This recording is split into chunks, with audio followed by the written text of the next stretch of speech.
Once again, we see Kristen, who who's reunited with Nancy and some sort of weird satanic web. Kay can pop through the wall and starts taunting Faye like a child. So that door appears. They open it and they front. Meanwhile, in the real world, Gordon and Nancy's dad finally tells Gordon where the bones are hidden. They go to a junkyard, which comes again in the next movie, but I'll continue what I want right now. He he tells him that it was a Cadillac, which not many people know this, but the Cadillac actually belonged to Glenn from the first movie. You might remember that. You might not know.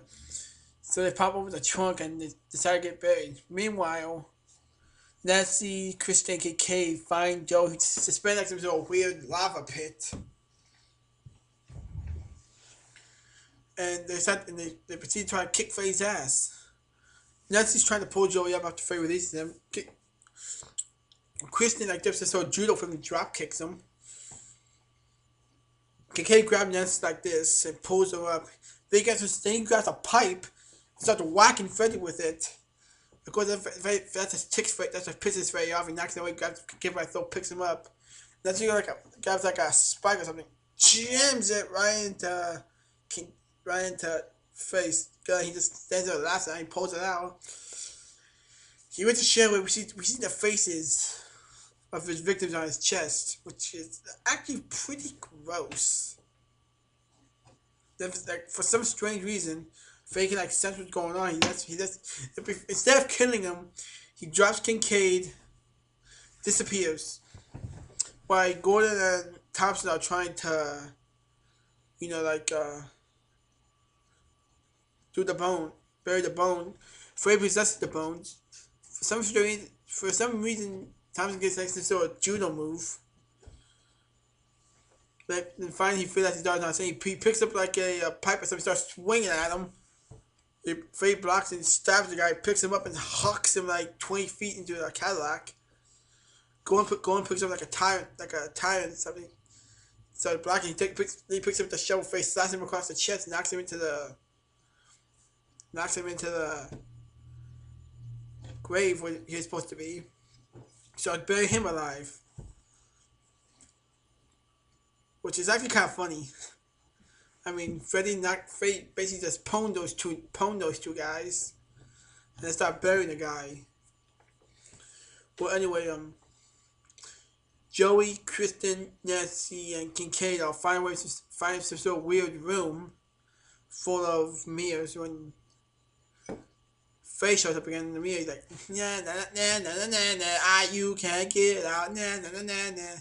He starts he's popping out of the mirror, starts grabbing each one. Joey's like in the corner, kind of like a little wuss.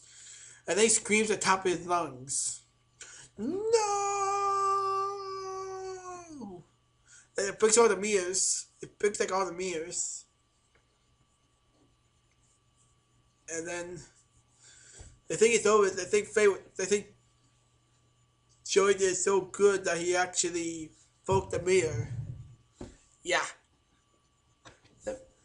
For some strange reason, Nancy's dad keeps flying out of nowhere. A big ball of light. He says he forgives Nancy. Like, do you really think your dad, who has no idea how this all works, will be able to do that? But nah, guess what? Freddy's back, bitch. He takes his car and like jams it right into the side. Christian tries to jump, but he backhands her. He backhands her. Especially about to kill Kristen. Then he grabs his car and actually able to get with his own gut. Neil wakes up after taking a little nap. He starts dumping the holy water on Faye's bones, which somehow hurts Faye in the dream world. I'm still not quite sure on that.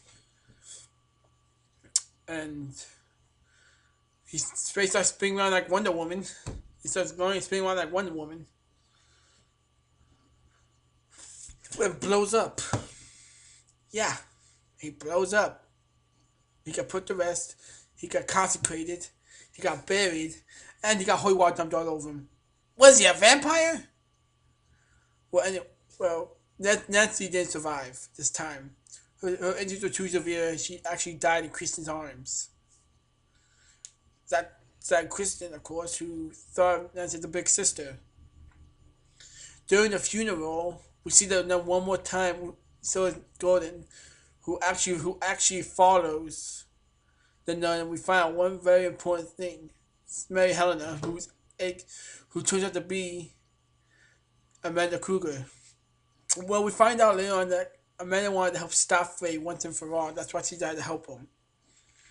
And he takes the news surprisingly well. Then the final scene we see going to sleep in his room with that little model of the house, and the light turns on, and then it ends. And the end theme song is actually people with Dawkins singing Dream Warriors. Now, I have to give Dream Warriors, quite frankly, a 10 out of 10. Now, this is just me. This is my opinion here. And we got an all-star cast. You got great actors. You got a great storyline, and you have, quite frankly, one of the best actors known to man, John Saxon. Now, I hope you bear with me for the rest of my review coming sometime later on. I want to thank you all for watching this review, and if you'd like me to review anything else, just send me a comment and let me know.